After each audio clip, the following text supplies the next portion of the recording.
Your program will begin shortly. Launch sequence. Activate.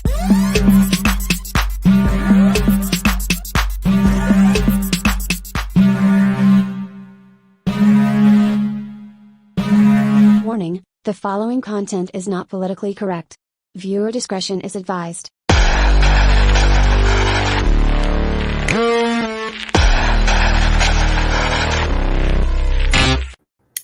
Welcome back to the channel today, everyone. I am Sara Higdon. This is Transform to Freedom. Oh, hi, babies. Yeah, happy Monday. It's a good Monday. Got some interesting stories that have been going on this weekend. It's been kind of crazy. Let me talk about though. I got a little story about myself that I want to share with y'all. It was kind of fun thing that happened to me last week. And I truly do believe that just doing this show every week and my audience and just kind of doing what I do help prepare me for this moment. So last week I was at an event and it was the keynote speaker that was supposed to be at the event was not able to show up. It wasn't their fault. They had car troubles on the way to the event. And so it's kind of a nightmare situation for anybody who does events and all this stuff. And, they needed to get their car off the road. So there was no way that they were going to be able to make this event. So I just kind of said, hey, I do public speaking. I give speeches and stuff like that. I can fill in if you need. And so at that point, they started floating this idea that I could speak, that I could possibly do this if they needed me. And so I started putting together just some notes. Literally had maybe 10 minutes to throw together just kind of notes.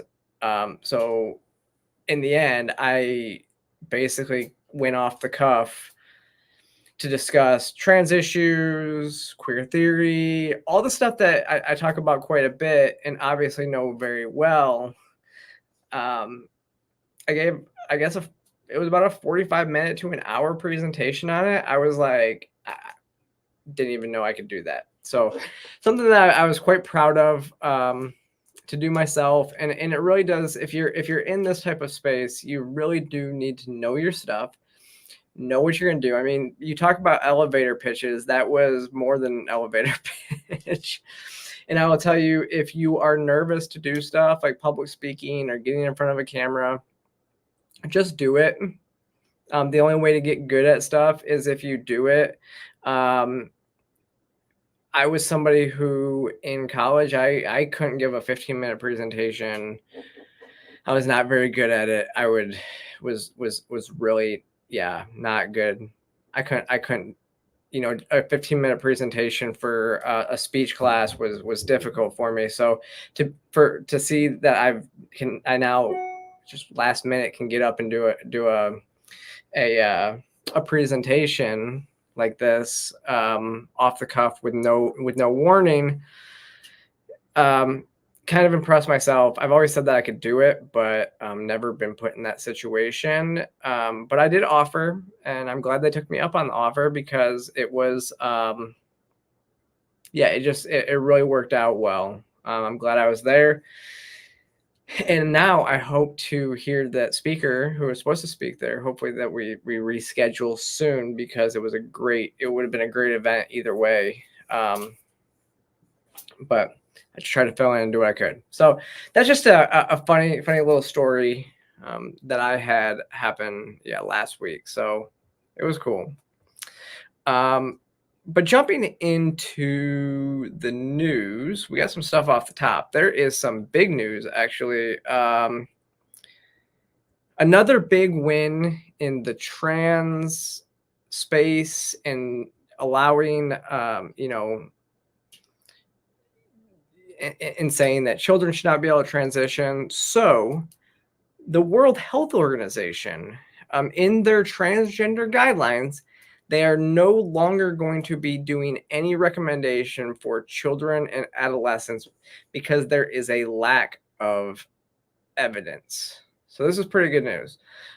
Because, I mean, you got to give credit where it's due. Everybody else is saying, hey, puberty blocker is fully reversible, but there's not the data. And they always admit that there's not the data, but they're still trying to claim that it's fully reversible, which it's not. And so if you click actually into the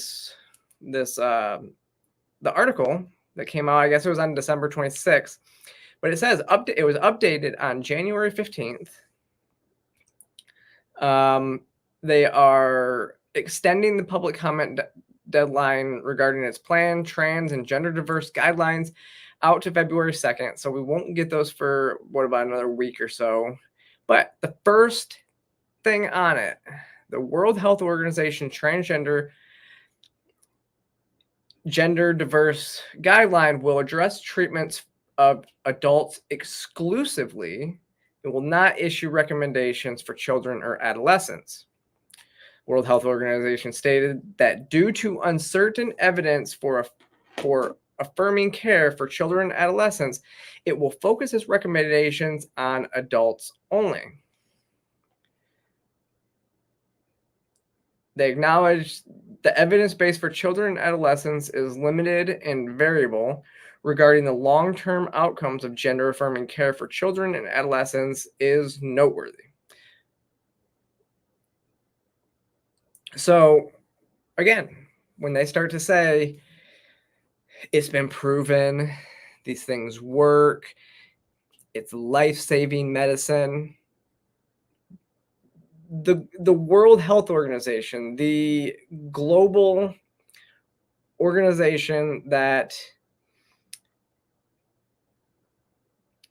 deals with medicine on a day-to-day basis, now disagrees with those on the left that say all these things are fully reversible and it's life-saving.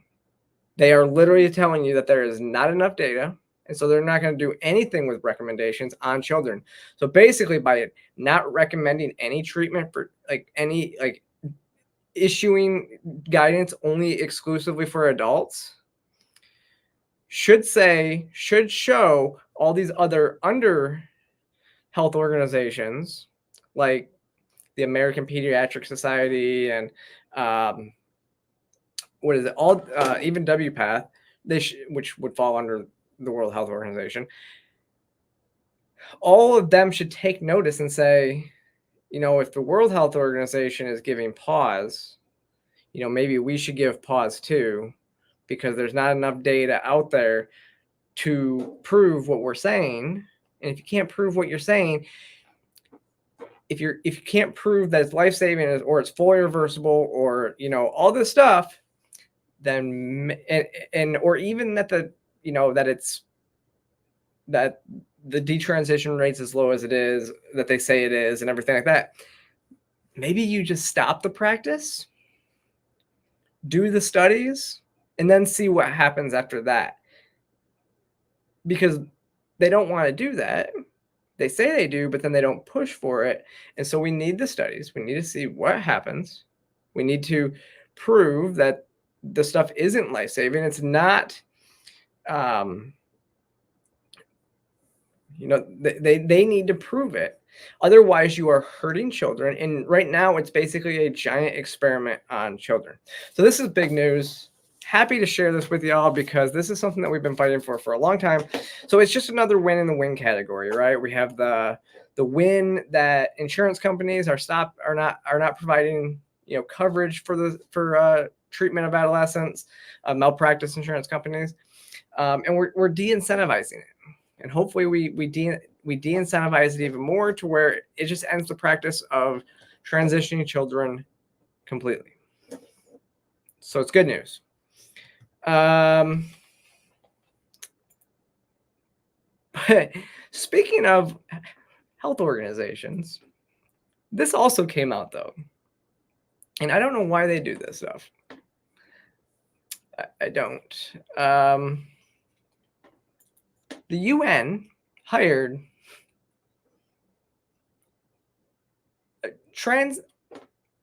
separatist.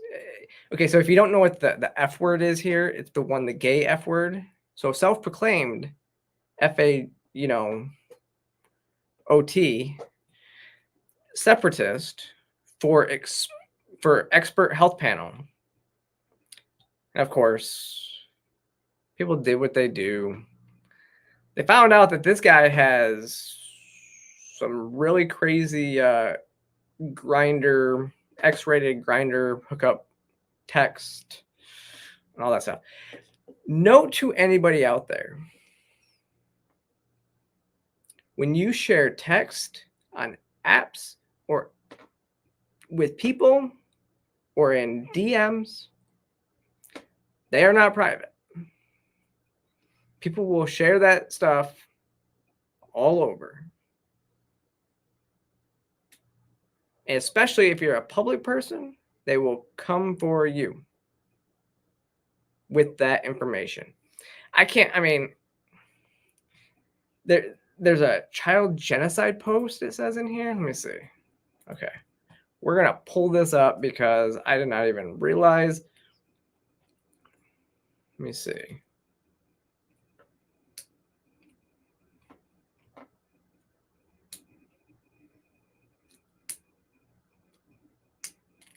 So apparently this guy was actually on the World Health Organization panel. Yeah. You can see some of these texts are interesting.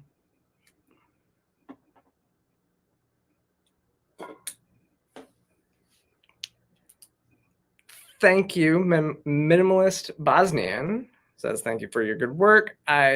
I'm glad to watch. Glad I watched that disaster of a Jubilee episode because now I'm sub to you. I'm surprised you don't have a bigger audience. Thank you so much. Yeah, I wish I had. Wow. Okay, stop. Well, we're not gonna look at that tab anymore. Wow. Thanks, Daily Mail. Yes, I truly do appreciate, though. I wish I had a bigger audience too, obviously, but we do what we can. Yeah, that Jubilee episode was nuts. I was happy to take part in it, but it was quite crazy. Okay, here we go. Okay, so we're back. So yes, y'all saw that. Like, that was Daily Mail that like spammed me and threw all these spam ads up on there. So that was kind of crazy. It doesn't want us showing the people that they're hiring to go to these conferences that are supposed experts in trans care. They would never bring me to an event like this, but then they let this dude who it's pretty racy. More semi-good news I want to point out. Now, I don't know if we discussed this last week on the show. The Courage is a Habit organization, they pointed me in the direction of this bill, LD 17335, up in Maine, and are encouraging everybody to encouraging everybody to reach out to the politicians. They have a link to it on their website, because we need to stop this bill from happening. This is a sanctuary state bill in Maine, which they're calling the transgender trafficking bill, because that's pretty much what it is. So what the bill says is that if a child runs away to Maine, they can become wards of the state in transition. And the state does not have to give them back to their parents if they don't want to go back with their parents. And so they can transition in Maine without parental consent. And it's bad. But what happened was we had a full court press to stop this bill from moving forward out of the committee last week. It worked. They postponed the review of the bill until the 25th. So there still is time. Get out there and make your voices heard on this, that this is not only wrong, but evil. And because basically what they're going to do now, the real reason why they pushed it is so that they can now get people from, you know, the ACLU, you know, WPAT, like all the, what is it, all the activist organizations to come down, you know, Trevor Project, all, like I said, all the activist organizations, the trans activist organizations, PFLAG, all of them, get them to come down so that they can testify on behalf of this bill and try to say why it's so good, so that they can make it seem like it's not all, you know, negative, you know, it's not all negative press coming at it. It's, they have to, you know, rally their allies in order to be able to stop or in order to pass this disgusting bill. But we want you to go to this, and I would say go to the Courage is a Habit page on Twitter, and you can see everything about this bill, who we're targeting. And I don't know, I'm gonna say something, because I know Senator Eric Brakey, he's a libertarian that we do stuff with. So I'm still not clear why he is he's listed on here, because I'm pretty sure he wouldn't be for this bill. So I'm just throwing that out there. He's one of the good ones, and I would say I don't know anything else about these other representatives. I don't know what they believe. So this might just be the full. This might just be the full committee that's reviewing the bill, but definitely send out there, because this doesn't just affect children in Maine. This affects your children.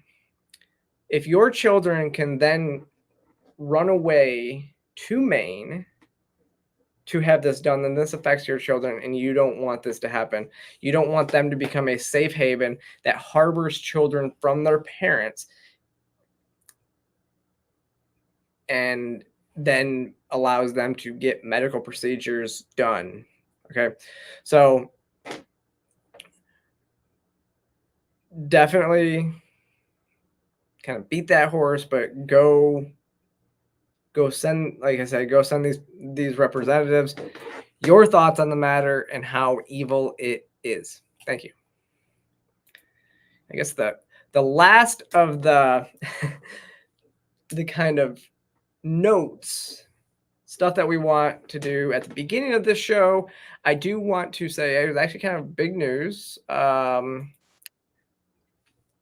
Former representative from Michigan, Justin Amash, announced that he has opened an exploratory committee to run for U.S. Senate as a Republican in the state of Michigan. This is actually really awesome. I think Justin would do an amazing job. He's somebody that we definitely need in the Senate. And so if you're in Michigan and can help out, go sign up. Like I said, go to his Twitter page, and you can see this, and you can go on there and let him know what you'd be willing to help with or anything like that. The biggest criticism, I mean, he's a libertarian. He has base values. I don't agree with him. The one area I definitely disagreed with him was when he voted for impeachment on Donald Trump, and I disagreed with that. And then once he did that, obviously Trump came after him for it, and then he left the Republican. He was kind of forced out of the Republican Party, and at that point he dug into his heels into the sand with, you know, he was fully against Trump and everything like that. I disagreed with the decision at the time because there was no evidence to impeach Donald Trump either time. And so I disagree with the decision, but I understand why he left the party. And then he basically became the first libertarian in Congress, even though he was not elected as a libertarian. It is nice to see that he is going to be running as a Republican, because that is where he can win. Let's 100% honesty. That is where he would win. He could win. And I think he would do a great job. I mean, if you know, I grew up in Michigan, so I did reach out and offered my support to him. I know the area. I have family in the area, and so I would love to come up and help in whatever capacity that I could. And so, but if you're around and you want to help another Liberty person, we could use somebody. I mean, right now we have Mike Lee, Rand Paul, and Thomas Massey, which is Thomas Massey is a representative, but we have only a few people in Congress, period, that are actual liberty-minded folks who are trying to get stuff done, and we could definitely use another one. I would have supported Justin Amash for the Libertarian candidate for president any day of the week. Honestly, if he had run for a Libertarian candidate for president, I probably would have supported it. So there's that. But on to the GOP primary. We have big news. If you have kind of been, if you don't live perpetually online like me, or watch a lot of news, if you've basically been living under a rock, you this might be news that yes, Ron DeSantis has decided to end his political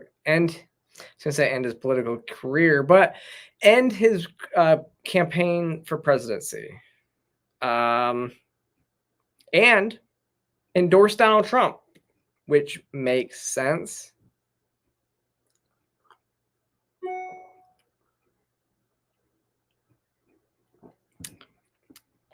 So here, I'm not going to play the full clip. I will say this is probably his best speech of his campaign. It was a good speech, and not just because he was dropping out and not just because he was endorsing Donald Trump, which it's the only logical play from, in my opinion, for him. But it was a good energy, clean, and honestly, he looks the happiest that he has this whole process. So here's what he said. Now, following our second place finish in Iowa, we've prayed and deliberated on the way forward. If there was anything I could do to produce a favorable outcome, more campaign stops, more interviews, I would do it. But I can't ask our supporters to volunteer their time and donate their resources if we don't have a clear path to victory. Accordingly, I am today suspending my campaign. I'm proud to have delivered on 100% of my promises, and I will not stop now. It's clear to me that a majority of Republican primary voters want to give Donald Trump another chance. They watch his presidency get stymied by relentless resistance, and they see Democrats using lawfare this day to attack him. Well, I've had disagreements with Donald Trump, such as on the coronavirus pandemic and his elevation of Anthony Fauci. Trump is superior to the current incumbent, Joe Biden. That is clear. I signed a pledge to support the Republican nominee, and I will honor that pledge. He has my endorsement because we can't go back to the old Republican guard of yesteryear, a repackaged form of warmed over corporatism that Nikki Haley represents. The days of putting Americans last, of kowtowing to large corporations, of caving to woke ideology are over. I thank all of our passionate supporters who have stood by us through it all. That we had people volunteer to come to Iowa in the middle of a blizzard to knock on doors and make phone calls touched us dearly. No. So, I mean, that's kind of what he said. I mean, like I said, it was a good speech. I don't know what he's talking about when he's talking about corporatism, because to be quite honest, both the left and the right support what is essentially corporatism. I don't know very many people that actually support pure capitalism unless you are a libertarian.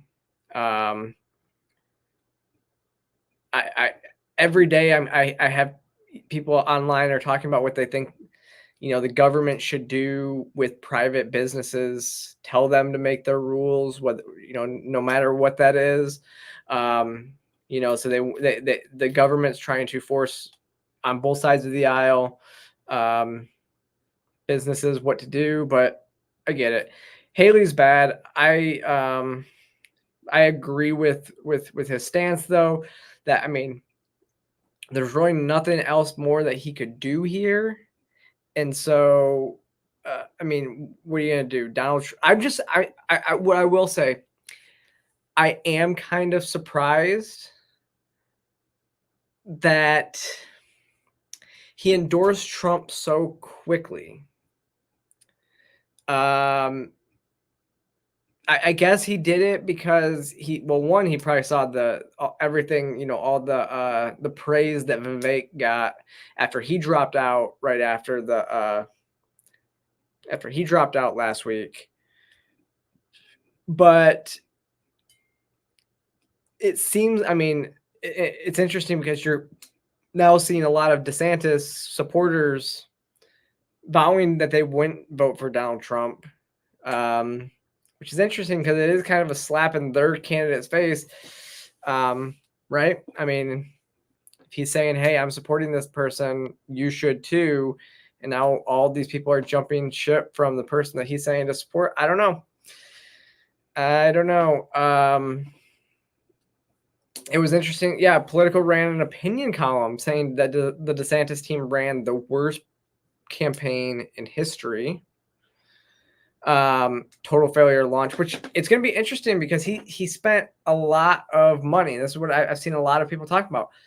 The campaign spent so much money, you know, donor money, and now those donors are going to be coming back and being like they're not happy because he was unable to gain any traction. So their money was wasted, and this is one thing that I've said kind of grinds my gears about politics in general, is how much money, when you hear the amounts of money being spent, hundreds of thousands of dollars, millions of dollars in one state to win one state, like just to win one state, you have to spend all this money. And think about what that would mean to the average person. Let's actually queue up, because I think this person kind of nails it, and it really is one of the best clips I've seen on the internet in a long time as well, other than maybe the clip I'm going to show a little bit later, because this nails it, and it roasts Haley, so I'm all for that. I am fully on board with Rand Paul's Never Nikki campaign. Fully on board. Good to see you. Nice to see you, Dean. Oh, I love that. We don't get off the boat on Tuesday. It's important. Yeah. So can I ask you just like a tiny question? Yeah. Do you think it's responsible for politicians to spend like $100 million in Iowa on TV ads, which go to mainly news stations that have lied to us for years, when there's homeless veterans out there that could use that money? When you didn't even come close to beating Trump, and you spent like $100 million in TV ad money? Do you know my husband's a veteran? That's fine, but I'm He's just a combat saying. veteran. I'm and do asking you know that you, when the media doesn't tell the truth, the whole reason you put commercials on is to tell the truth, because Yeah, the but media doesn't? my point is, you're not going to beat Trump, and You know all what? the money you're wasting could go to better causes. I appreciate That would make that. the Republican Party actually work. You know what? Last I saw, it was a democracy. So we're going to keep working for a good democracy. We're going to work for freedom, but thank you for your service. So first of all, there's a lot to say about this. He's right.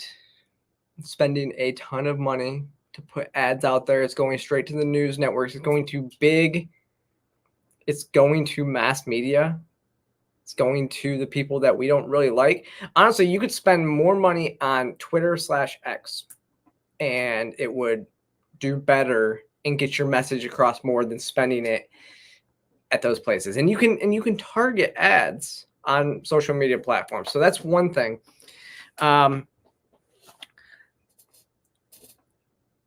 He's talking about homeless. He's asking, he said it could be going to like homeless veterans. Yeah, why not put it to a charity that's helping homeless veterans? I agree. You know, volunteering to spend that money to help people instead of run a political campaign. That's my biggest thing. Is I'm, as a voluntarist, I would rather see less government and more people donating to charity, right? And so those people that are donating to campaigns could be donating to charities that are actually, like he said, helping, you know, homeless veterans or helping getting people care that need care in the healthcare system, instead of going the millions that are going to this. And when she tries to slip and say, do you know my husband who I cheated on with Jody is also a veteran, that's irrelevant to the point he's trying to make. She's using that as a diversion tactic. It doesn't, and obviously it doesn't work for him. So it's a great, I mean, and for him, it's great to see somebody challenge her like this, and you can see her get flustered.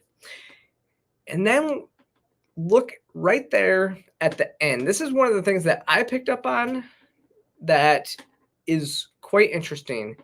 She said, last I thought it was a democracy.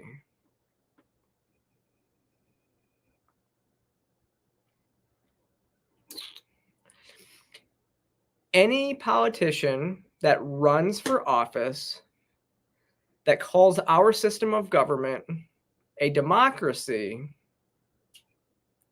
needs to not be running for government, because obviously they don't understand our system of government, because our system of government is a constitutional republic.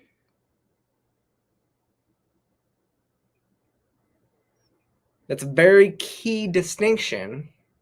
It's not a democracy. And the fact that Nikki Haley is now using words that are, you know, pushed out there by most people on the left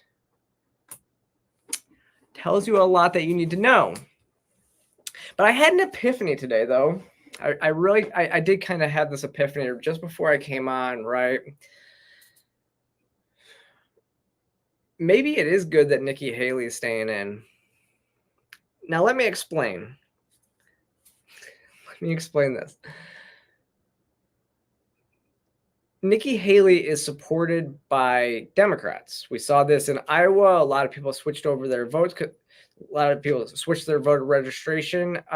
The Democrat for a day switched over. She has a lot of Democrat voters. Some of her other donors have bragged about it. We know that there is an interesting thing that's happening is in this E. Jean Carroll case. The judge pushed it to tomorrow, the same day that is the New Hampshire primary, so Trump can't campaign tomorrow. And because he has to be in New York. And one of the people that's financing that is that Hoffman. I think we talked about him, who went to Epstein Island. We talked about him last week. He's also funding Haley's campaign. So if Haley stays in, she's just drawing out more Democrat money. The longer she stays in, she's spending Democrat money that they won't have for the general election.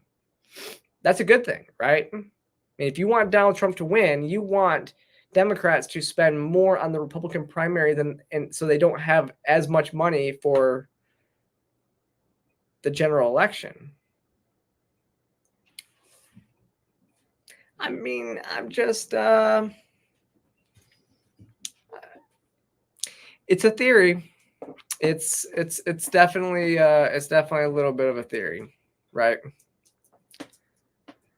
But let's turn back again to another good news story away from American politics, because we'll see what happens tomorrow in the New Hampshire primary, because if you're in New Hampshire, go out and vote.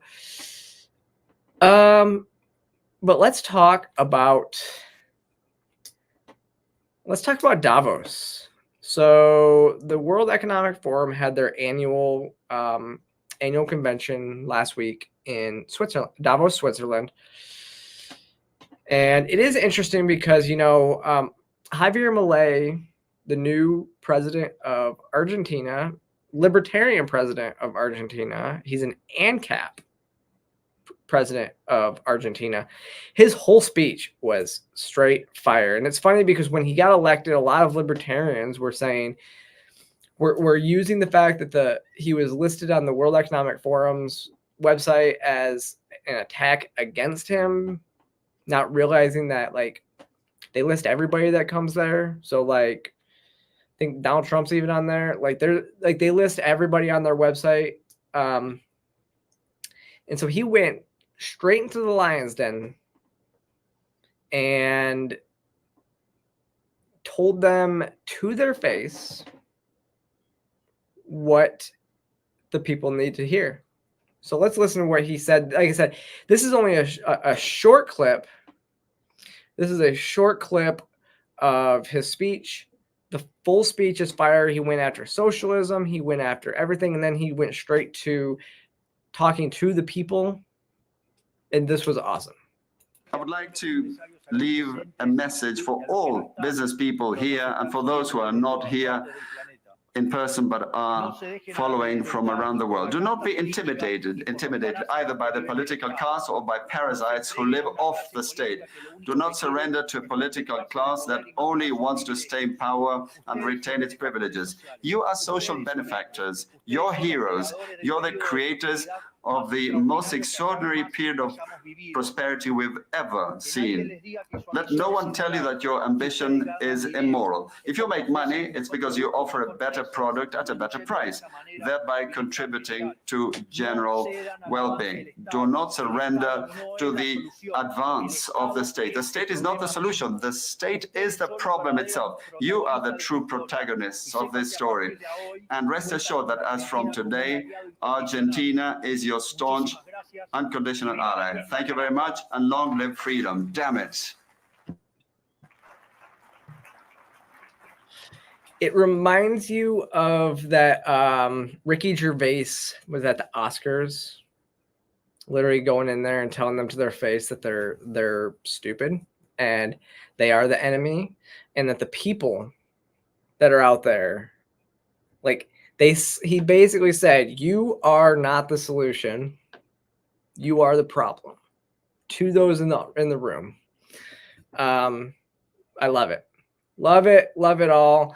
And it's interesting because this is kind of a throwback to what Klaus Schwab actually said about libertarianism before Milei. Like this was from the archive. Like I said, I don't know when he said this, but it is interesting that they hate libertarians at the World Economic Forum, which should tell you that we are on the right track as libertarians. But this is kind of what he said. You have this anti-system movement. What we are seeing is a revolution against the system. So fixing the present system is not enough. Now there is, of course, an anti-system, which is called libertarianism, which means to tear down everything which creates some kind of influence of government into private lives. It's dismantling the system. You have this Yes. We want to dismantle the system that these globalists have created. There's nothing offensive about what he's saying. There's nothing wrong about what he's saying. Because the state is the problem. These globalists that think that this is the guy that said, you will own nothing and be happy. Think about that. Jen McMahon says we are their employers, and they tend to forget that. Yeah. And the reason why they tend to forget that is because there are no consequences when they don't, abide when they don't listen to what we have to say. Think about this. We have people in Congress that have been there for years and years and years. People reelect and reelect and reelect, and they always think it's not my congressperson, it's the other congressperson that's the issue, because they have like a 20%, I think maybe it's even in the teens, but it's something like a 20% approval rating for Congress, yet people seem to elect the same people over and over and over again. This is why, primaries are so important. We have a primary here in South Georgia or Southeast Georgia. And I am pushing this primary challenger because, and I'm just gonna say it right now. I don't remember off the top of my head whose name it is that's in the primary. But State Senator of Georgia, Ben Watson, is the reason why we don't have, or why we were not able to ban puberty blockers in the state of Georgia last year. Republican Senator Ben Watson blocked us from being able to put puberty blockers, and he argued with me in his office. He tried to argue with me that puberty blockers are fully reversible, and that's what his friends in the medical field have told him. And so he's going to believe them over me, who's done a whole lot of research on this. Even with the research in front of him, he told me that they are fully reversible, and so he doesn't see a need to add them to the bill to ban them in Georgia. And so I am backing his primary challenger. And I am going to do whatever I can to get him out of office, because he is not somebody who holds my values, and he is doing the most egregious thing in putting children in harm's way, because he doesn't want to be seen as, quote unquote, like, he doesn't want to be seen as a bigot, or he wants to play nice with the left. No, he needs to be out of office. Anybody who supports children transitions should be out of office. And these are not popular ideas. Only 11% of Republicans actually think that children should be allowed to transition. So no, we're not going to do that here. I hope somebody clips this and sends it to him, because he will remember my face. Because I told him they are not fully reversible. And now we're going to challenge him. Let's get him out of office. And it's crazy because the person that is actually challenging him used to work for, or she was one of the volunteer members with no left turn education. And she was on the phone call that day when we were trying to get puberty blockers added to the bill. She was on the phone call, so she heard the argument that me and him had. And so me and her are going to work to let's get him out.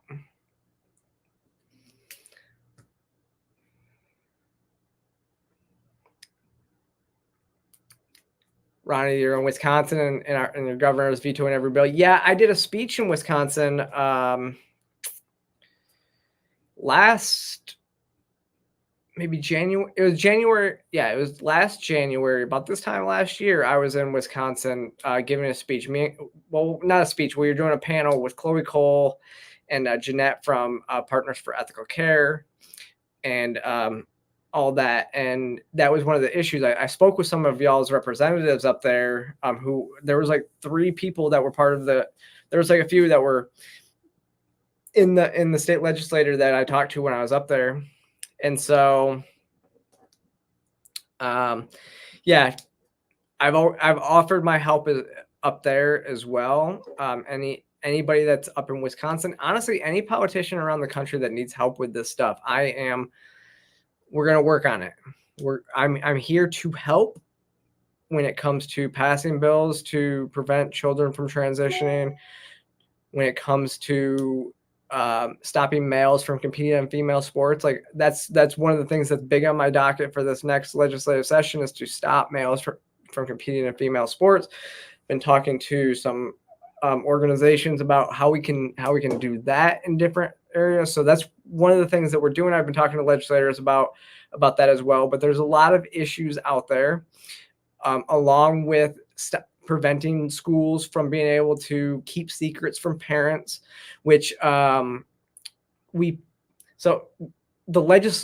Louisiana last year we were able to get that passed, the legislation.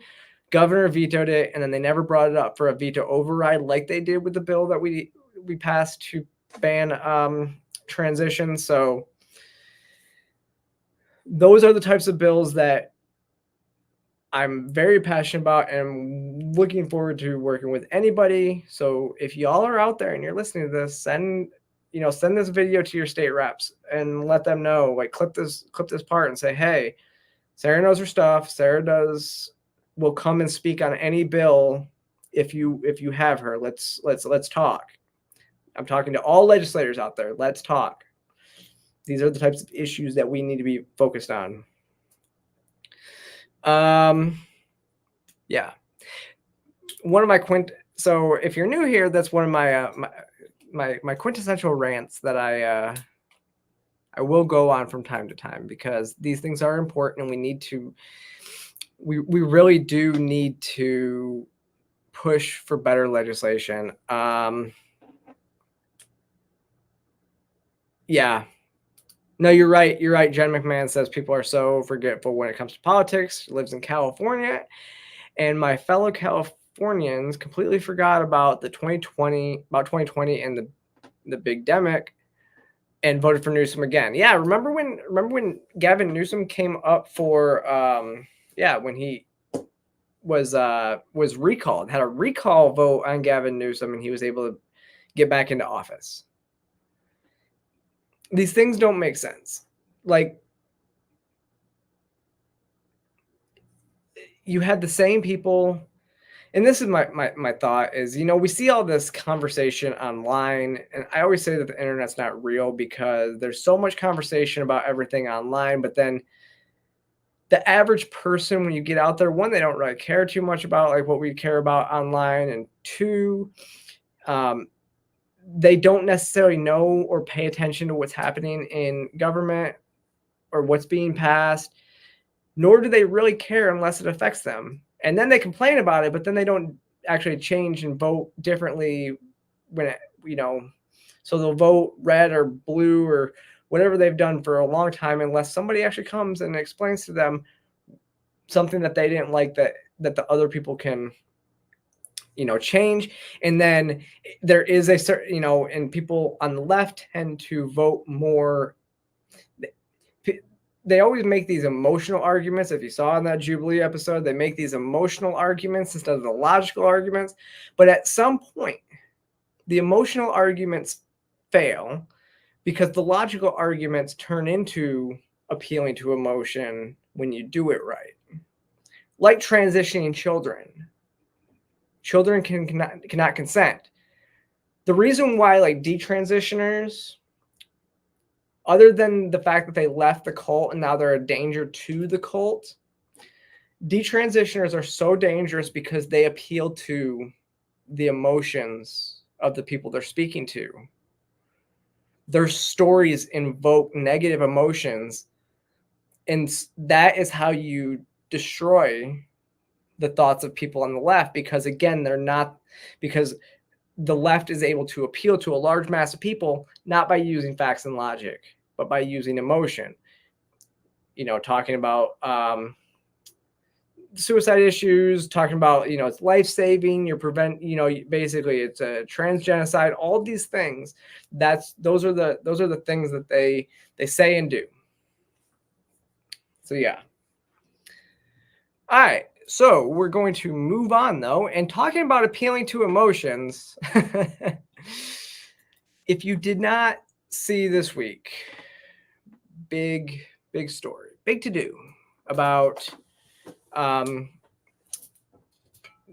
UFC champ and actually, I guess Sean Strickland actually lost this weekend, but UFC champ Sean Strickland's just went off on a reporter this week who was actually starting to ask him. So, background on this video, though. Let's talk. So, Sean Strickland has said in the past that if he had a gay son, he would feel like he failed as a man. I don't like those comments, but it is what it is. It doesn't affect me. So this reporter was going to ask him about this in a pre-fight interview, and let's just play the clip real quick. Sean, Neil Davidson from the Canadian Press. Welcome to Canada. Oh, congratulations! Yeah, fucking the Canadian Press, man. Were you a COVID bank account stealer too? Were you on board with that? No. Are you left wing or right wing? Were you a Trudeau? We got one of the fucking commies with a press. We got to know where this man stands. Were you non-biased? I think I'll ask the questions here. Oh, he thinks he'll ask. Oh, we fucking know. Maybe I should just pass on this motherfucker. He's gonna go back. He's gonna go back and fucking give my bank account information to fucking Trudeau. Well, it's probably a good bank account.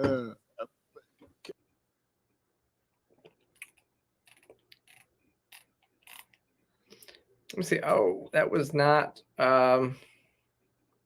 Wait, where is it? That was not the clip I thought it was. Let me see.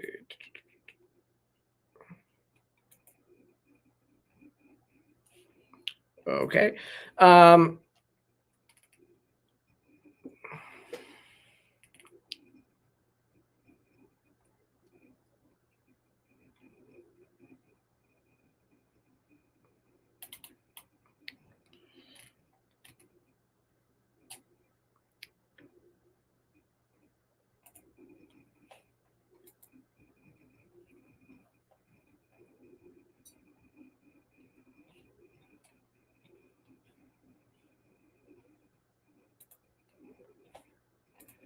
Okay. Well, he basically, after that, he went off on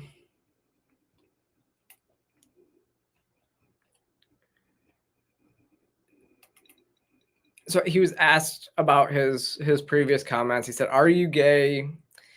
The person who kind of said he's an ally to the community. Then just said you're part of the problem.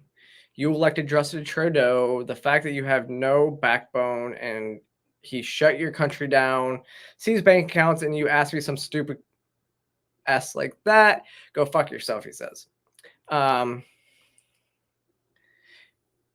Pressed a little bit further, he said trans used to be 10 years ago, to be trans was a mental illness, and now all of a sudden, people like you have weaseled their way into the world.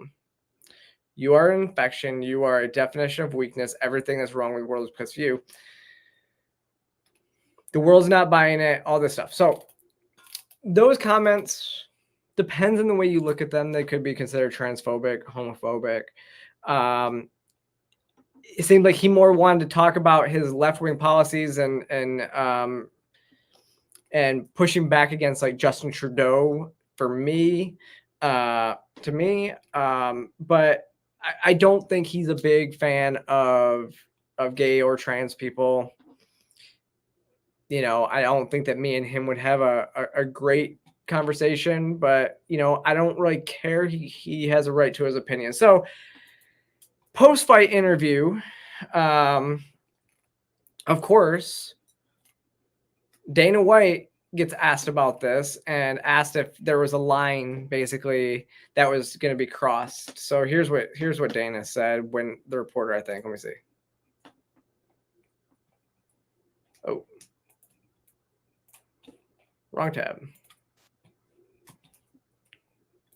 Like, you obviously give a long leash to your fighters about, you know, what they can say when they are up there with the UFC microphone, and you are getting into territory of homophobia, transphobia.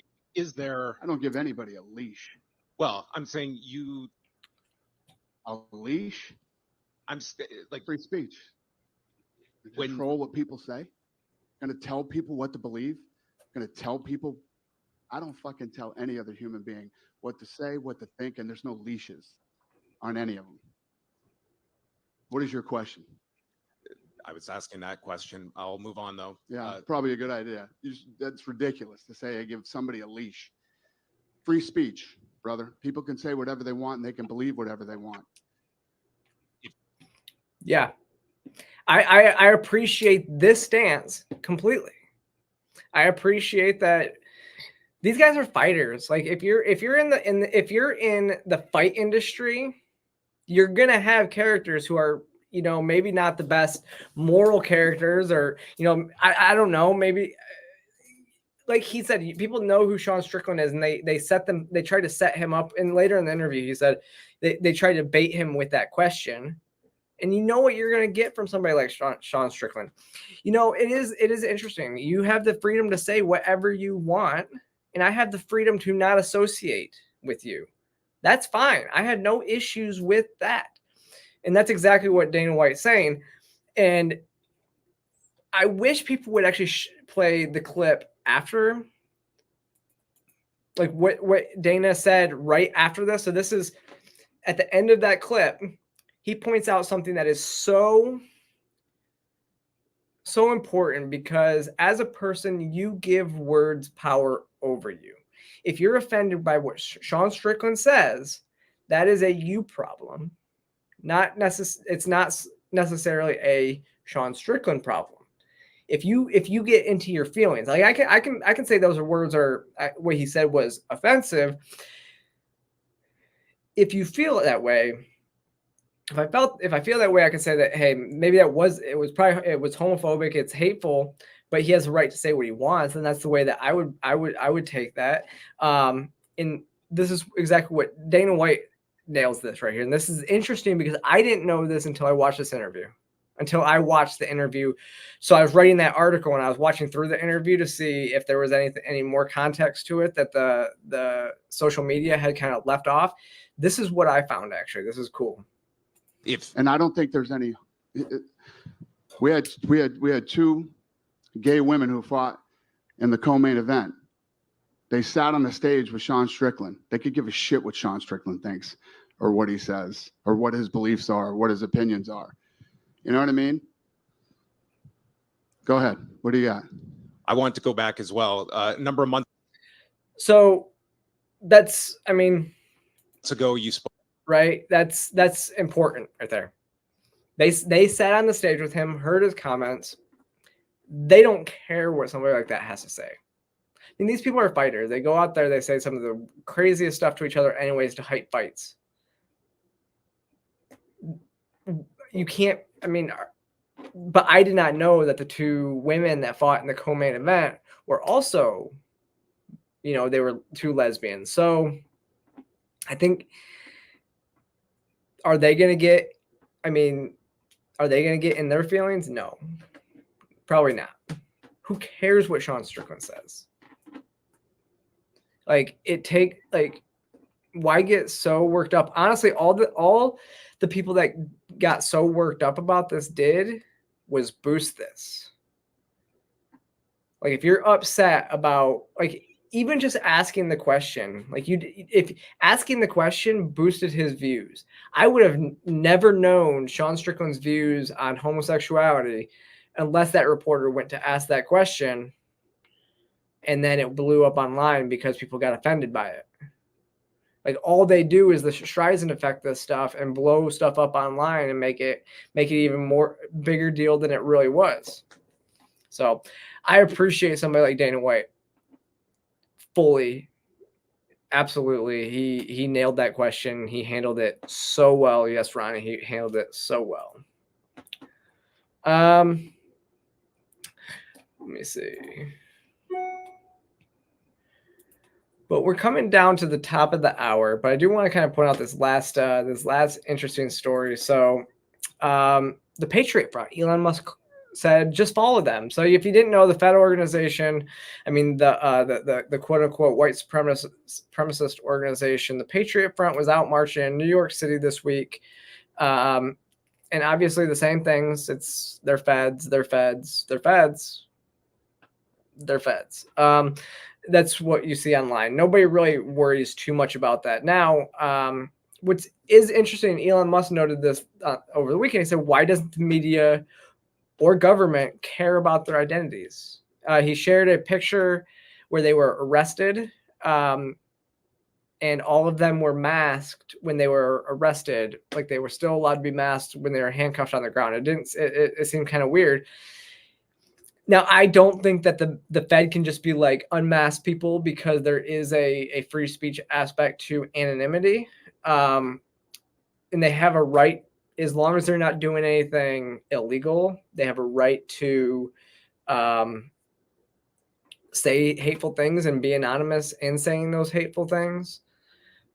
But but all he said was, but follow them, right? So so it's really interesting. In this video, you see the people from the Patriot Front organization going to cars where their license plates are all blocked out, so you can't actually see what their license plates say. So they're driving with blank license plates. That's suspicious.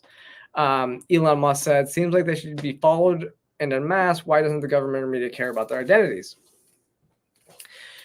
When Brian Cranston, known leftist, and he's actually writing this. He's writing what he says in this. I give him credit here. He says, I would love to see the Patriot Front unmasked, but the media nor government can simply unmask them unless they break the law.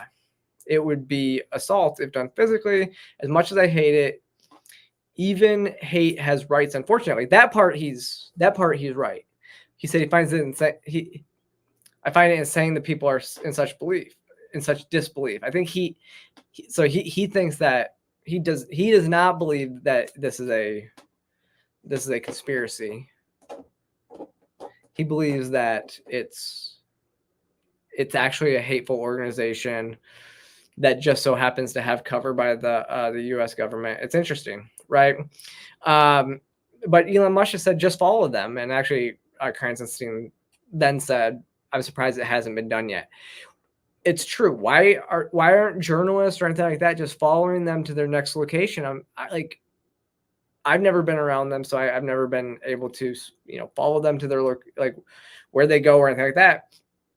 It is funny because then Thomas Massey joked that they were just on their way to the pipe bomb workshop, referencing this video from the FBI that showed that the pipe bomb hoax might have been created in